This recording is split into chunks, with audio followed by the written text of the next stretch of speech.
During the month of June 2022 at Life Church Lincoln, we had something special that we called 30 Days to Freedom, where we simply asked God to come and free his people from things that were holding us back. It could be addictions, it could be bad mindsets, it could be hurts, it could be things from our past that are holding us back. And reflecting on that month where we saw God do some amazing things, it occurs to me that there are probably three distinct categories that all of us fall into.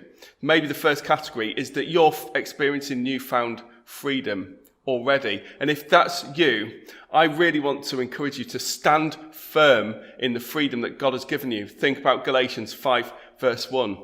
John 8:36 says, "So if the Son sets you free, you will be free indeed." I want to encourage you to enjoy your freedom, to embrace your freedom, to live in the fullness of it. But there's always a battle when we get free. I want to encourage you to stay free. It's like in our garden. We can have a wonderful, pristine garden, but before you know it, a little weed has begun to grow up. The best thing is go and pluck the weed right out. So if you get something that threatens your freedom in some way, go and just make sure that you do away with that thing. Deal with it with God, put it behind you so that you can continue to live in the freedom that God has given you. It's a bit like just stewarding and taking care of your freedom. The second category is that you might still feel like you might have seen like some kind of breakthrough, but you're wanting to see more. You're wanting to contend further for your freedom. What I want to share with you on that is that God gave Joseph a dream. If you read in the book of Genesis, you will see that God gave Joseph a dream.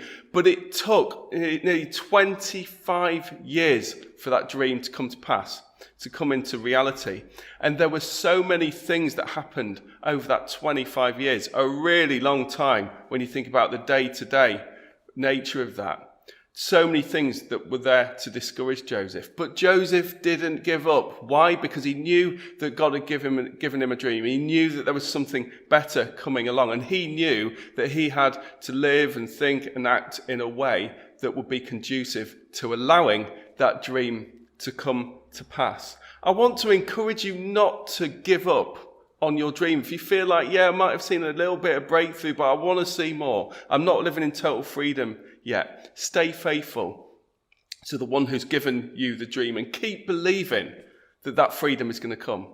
The third category is that maybe you're kind of still thinking, well, it's not really for me, or I don't really see what all the fuss is about. I simply want to say to you that Jesus came so that we could be free, so that we could be free from the devil's trap, so that we could be free to pursue an eternal relationship with Jesus. And if you're a Christian, then you're living that eternal journey now. But God has said that here on earth, we can be free from things that bind us. If you read 1 Peter, it says, "Give me all of your burdens.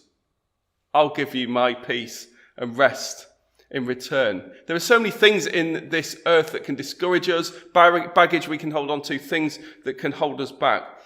And I just really want to say Jesus has called us to be a new creation. When we're a Christian, when we know that we've totally given our heart over to God, we no longer stand condemned. We stand in a place of freedom, but there's always more. There's always greater levels of freedom to come.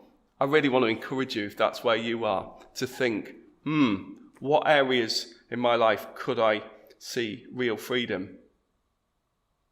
The level to which we will enjoy freedom depends on the level to which we are willing to contend for it. The bad things that we're willing to ignore and kind of lay down at Jesus' feet so that we can really embrace the freedom that he died to give us. Perhaps we need to trust God more. If you're really struggling, thinking God can never free me from this thing, maybe you just need to think, I'm going to trust you, God. Even if I don't really know where this is going, I'm just going to trust you and believe that things will change. What is it in your life? It's in your hands. I encourage you to take a step. It's you that needs to take a step towards God, and he'll meet you on the other side and help you to live in freedom. I believe that for us as a church, we've made some great progress, but there's still more that we can see in a corporate sense, all of us together, but also all of us individually. This year, we began the year by talking about getting the inside, the interior of our life right, and getting a real strong and strengthening our relationship with God so that we could really move forward and have an outside impact inside out. And I believe that this is all part of it. We never thought that by undertaking 30 days to freedom that we'd crack everything in a month. So if you're still not where you want to be, then don't despair. What we wanted to do was just take a stand for freedom, have a real concerted effort at doing everything that we can with God to see God's people begin to live in freedom. But it's an ongoing journey. I believe that we'll see more and more if we continue to pursue it. But I want to encourage you, wherever you feel you are today, there's more to come.